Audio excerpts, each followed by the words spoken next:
Hey folks, it's Susan at the Rock Shop at 311 Broadway, historic downtown Paducah, where positive energy works. And we're going to do a little question and answer series here. So like Ask Auntie Susan.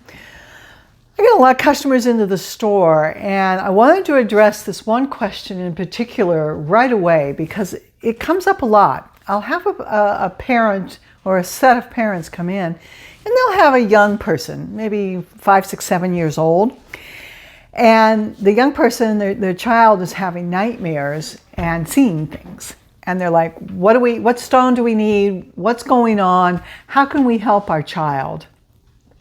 Now, there could be any number of reasons why the child is not sleeping well or feeling disrupted or, upset at night.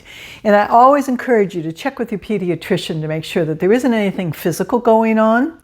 But once you've done that and you've confirmed that the child is healthy and that there's no underlying reasons for them not sleeping and having the nightmares, it's very possible that your child is either a sensitive or possibly even a medium.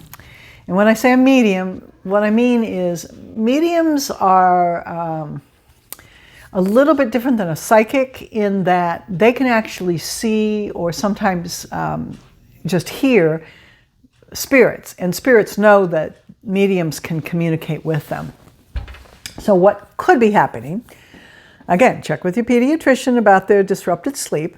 But if your child is just coming into their skills and their gifts, the spirit world is aware of that, and they can see that your child can see them, or at least is aware of them, and they're drawn to that, like the moth in the cave with the flame. So they may be showing up, especially at nighttime, because in the dream state, we're much more open to the spiritual realm and trying to communicate.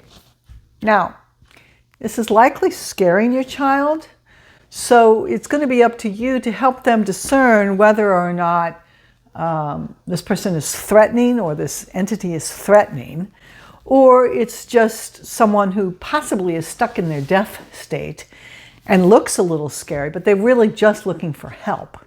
Okay? What I can tell you that will be the most helpful for you is to help your child understand that while other people may not see these things or be aware of them, they have a special gift, and that they're a little too young to help these people transition over, or whatever the spirit is trying to get them to help them with.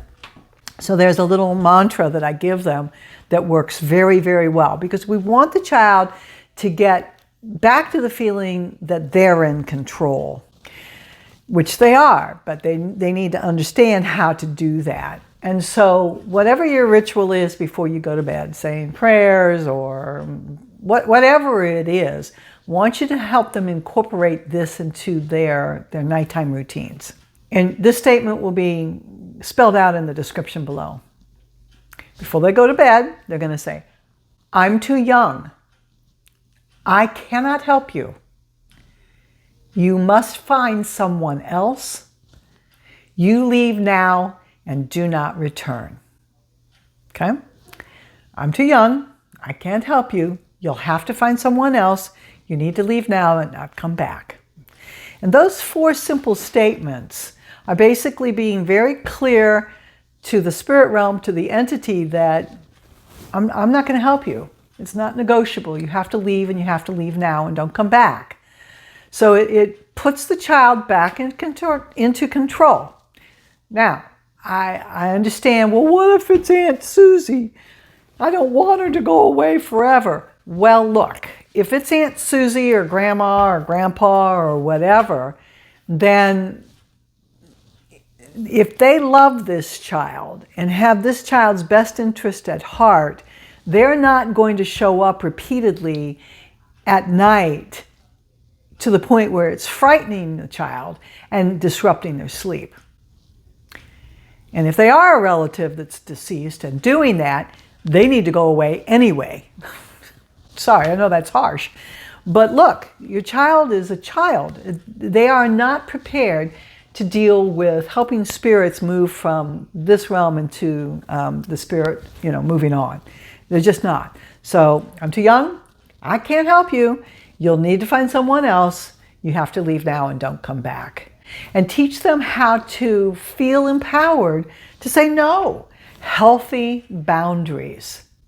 And they may evolve into a place where they want to help people, but they're too young now.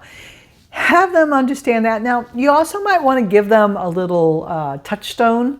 A crystal would be great. A dark or black crystal like an obsidian or a tourmaline or a smoky quartz or even a garnet. That's going to help get them grounded. It's also going to put a shield of protection around them.